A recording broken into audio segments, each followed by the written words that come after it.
একটা সময় ভিডিও বানাতে লাগতো ক্যামেরা, লাইট, এডিটর আর ঘন্টার পর ঘন্টা পরিশ্রম। কিন্তু এখন শুধু একটা আইডিয়া লিখবেন আর কয়েক সেকেন্ডের মধ্যেই তৈরি হয়ে যাবে পুরো ভিডিও। হ্যাঁ, কৃত্রিম বুদ্ধিমত্তার দুনিয়ায় এবার নতুন বিস্ফোরণ ঘটালো গুগল। আর এই ঘোষণার পর থেকেই টেক দুনিয়ায় শুরু হয়েছে তুমুল আলোচনা।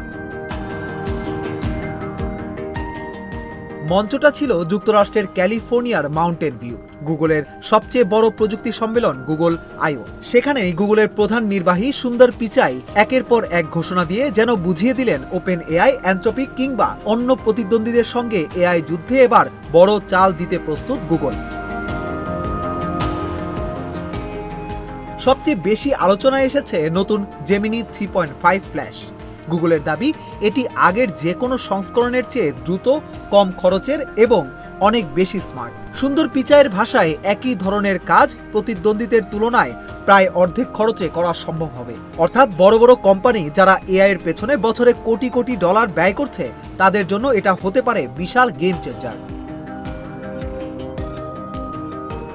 তবে এখানেই শেষ নয়, গুগল এনেছে জেমিনি স্পার্ক নামের নতুন এআই এজেন্ট। এটি হবে আপনার ব্যক্তিগত ডিজিটাল সহকারী। ইমেল পড়ে সারাংশ তৈরি করবে, মিটিং এর সময় ঠিক করবে, বিভিন্ন অ্যাপ ঘেটে রিপোর্ট বানাবে, এমনকি আপনার হয়ে অনেক কাজ নিজেই সম্পন্ন করবে।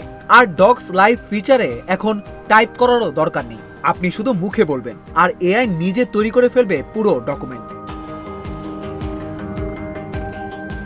কিন্তু সবচেয়ে বড় চমক এসেছে ভিডিও প্রযুক্তিতে। গুগল উন্মোচন করেছে জেমিনি ওমনি। এটি এমন এক এআই টুল যেখানে শুধু কয়েক লাইন লেখা আর কিছু ছবি দিলেই এআই নিজেই ভিডিও বানাবে, এডিট করবে, এমনকি সিনেমেটিক স্টাইলও যোগ করবে। ভাবুন তো, যে কাজ করতে লাগতো পুরো একটা টিম, এখন সেটা হয়তো হয়ে যাবে কয়েক মিনিটে। বিশ্লেষকরা বলছেন এই প্রযুক্তি কন্টেন্ট ক্রিয়েশন ইন্ডাস্ট্রিকে পুরো বদলে দিতে পারে। ইউটিউবার, ফ্রিল্যান্সার, মার্কেটার সবার কাজের ধরন পাল্টে যেতে পারে আগামী কয়েক বছরের মধ্যে। একদিকে ওপেন এআই, অন্যদিকে গুগল, সঙ্গে আছে অ্যানথ্রপিক। আর এই প্রতিযোগিতায় যে এগিয়ে থাকবে, ভবিষ্যতের ডিজিটাল দুনিয়াও অনেকটাই তার নিয়ন্ত্রণে যাবে। তাই গুগল এখন শুধু নতুন প্রযুক্তি আনছে না, কমাচ্ছে প্রিমিয়াম এআই সেবার দামও। ডেভেলপার আর ব্যবসায়ীদের জন্য আনছে নতুন সাবস্ক্রিপশন প্যাকেজ। প্রশ্ন হচ্ছে, এই এআই কি মানুষের কাজ কেড়ে নেবে, নাকি মানুষের কাজকে আরো বড় পরিসরে নিয়ে যাবে? আর এআই এর এই নতুন ঢেউয়ে কি ভেসে যাবেন, নাকি ঢেউয়ের ওপর সার্ফিং করবেন, সিদ্ধান্ত আপনার।